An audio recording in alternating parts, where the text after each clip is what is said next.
Hello everyone, welcome to online economics class. आज का हमारा टॉपिक है सस्टेनेबल डेवलपमेंट, जो कि इस चैप्टर का बहुत इंपॉर्टेंट टॉपिक है। अब जब हम इस कॉन्सेप्ट को डेवलपमेंट से रिलेट करते हैं तो हमें ये पता चलता है कि जैसे जैसे हमारी इकोनॉमी का डेवलपमेंट हो रहा है उसके साथ साथ में हमारा जो इन्वायरमेंट है वो तो धीरे धीरे डिग्रेड होता जा रहा है, मतलब उसमें गिरावट आती चली जा रही है। वो चाहे फिर इंडस्ट्रियलाइजेशन की वजह से हो, चाहे सॉइल फर्टिलिटी का डिक्रीज़ होना हो या डिफॉरेस्टेशन होना हो, ये सारी चीज़ें जो हैं हमारे इन्वायरमेंट को डिग्रेड करती चली जा रही है। अब जो ये डेवलपमेंट है, तो क्या ये एक अच्छी इकोनॉमी या एक हेल्थी डेवलपमेंट को शो करता है?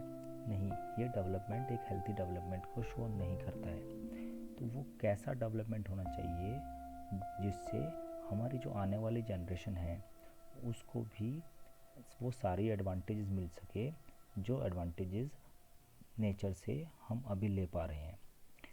तो चलिए आज का टॉपिक स्टार्ट करते हैं, जो है सस्टेनेबल डेवलपमेंट।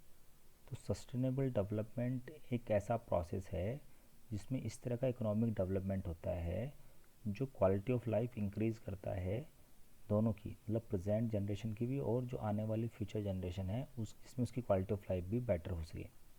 और ये कैसे पॉसिबल है? Without threatening natural endowment and environment.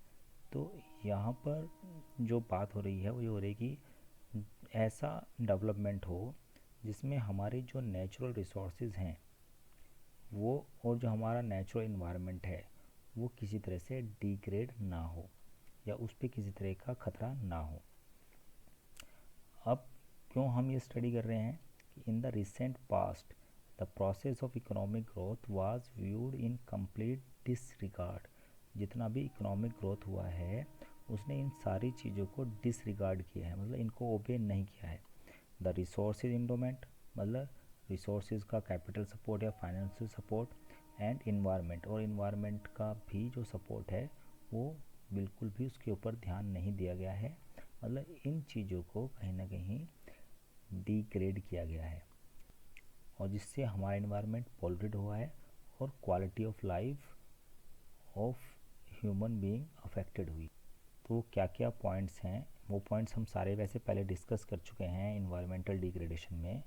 Number 1, diverse crops grown on land has led to fall in soil fertility.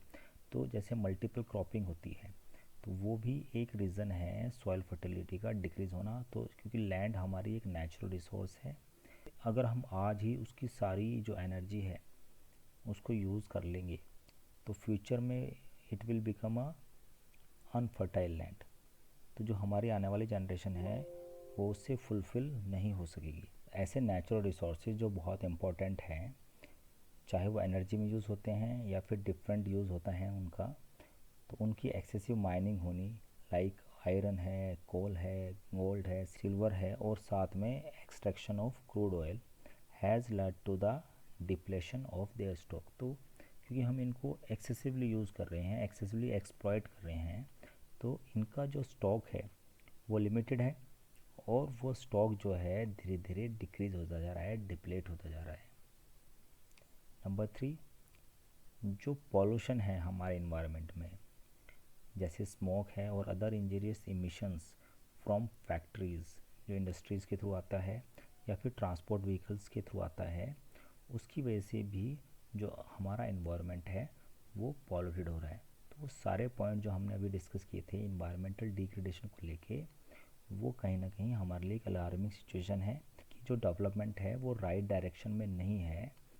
क्योंकि हम ये स्टडी करते हैं कि डेवलपमेंट के पीछे रीज़न है through the development national income और साथ में पर कैपिटा इनकम है, मतलब हर एक जो पर्सन है इकोनॉमी का उसकी इनकम इंक्रीज़ होती है। लेकिन कहीं ना कहीं जो क्वालिटी ऑफ लाइफ है वो डिक्रीज़ हो रही है। तो सपोज़ कोई पर्सन है, उसकी इनकम तो इंक्रीज़ हो रही है लेकिन जो उसको इन्वायरमेंट मिल रहा है अपने आसपास वो बहुत ज़्यादा पॉल्यूटेड है। उससे क्या होगा, उसको डिफरेंट डिसीज़ होने लग जाएगी, उसकी हेल्थ कंडीशंस पुअर हो जाएगी। अब वो क्या करेगा, जो उसकी इनकम है उसको खर्च कर देगा फॉर टेकिंग हेल्थ फैसिलिटीज़। तो क्या बेनिफिट हुआ उस इनकम का?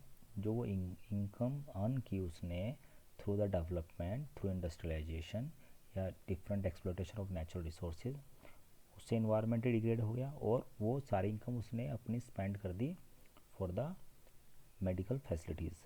तो ये क्वालिटी ऑफ लाइफ को कहीं पर भी शो नहीं करता है। हम डेवलपमेंट कर रहे हैं और हम जो एयर है, जो खुली हवा है, उसमें अगर हम ब्रीथिंग नहीं ले सकते हैं, वो हमारे रेस्पिरेटरी सिस्टम को डैमेज कर रही है। क्या कॉन्सेप्ट है सस्टेनेबल डेवलपमेंट का? It is a process which fulfills the needs of present generation without challenging the ability of future generation to fulfill their needs। मतलब जब हम कहते हैं कि भाई हम डेवलपमेंट कर रहे हैं और उससे जो एक्सप्लॉयटेशन हो रहा है नेचुरल रिसोर्सेज का, वो बहुत ज़्यादा हो रहा है, चाहे उसमें एयर है, चाहे इसमें वाटर है, या फिर जो माइनिंग के थ्रू निकलने वाले नेचुरल रिसोर्सेज हैं वो हैं।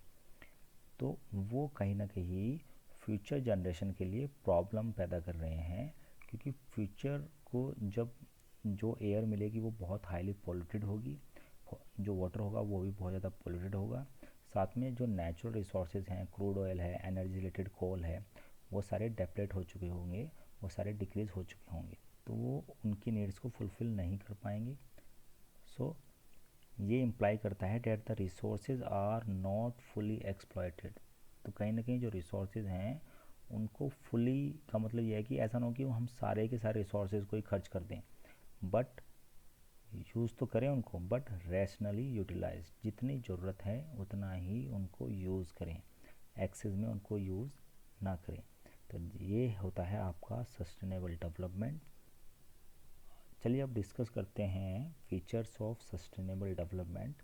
क्या क्या फीचर्स हैं सस्टेनेबल डेवलपमेंट के? तो sustainable rise in real per capita income and economic welfare. तो जब किसी इकोनॉमी में सस्टेनेबल डेवलपमेंट होता है तो वो एक्चुअल में रियल पर कैपिटा इनकम को इंक्रीज़ करता है। ये मैं वही बात कह रहा हूँ जैसे कि डेवलपमेंट के थ्रू इनकम तो इंक्रीज़ हुई, लेकिन वही सारा स्पेंड हो गई अगर हेल्थ फैसिलिटीज़ लेने में या मेडिसिन वगैरह में, तो उसका कोई बेनिफिट नहीं है। और साथ में वो रियल पर कैपिटा इनकम ऐसी इंक्रीज़ होनी चाहिए जिससे इकोनॉमिक वेलफेयर हो, मतलब जितने भी पर्सन्स हैं किसी इकोनॉमी में उन सबको बेनिफिट मिले, किसी को भी उसका नुकसान ना हो। तो डेवलपमेंट ऐसा होना चाहिए कि इकोनॉमी के अंदर किसी भी पर्सन को उस डेवलपमेंट से किसी तरह का नुकसान ना हो। Next is rational use of natural resources. तो हम ये कह सकते हैं कि भाई जो नेचुरल रिसोर्सेज है उनको प्रॉपरली यूज़ करना चाहिए और वो एक्सेसिवली एक्सप्लॉयटेड ना हो। Number third is ability of future generation to fulfil their needs not to be impaired.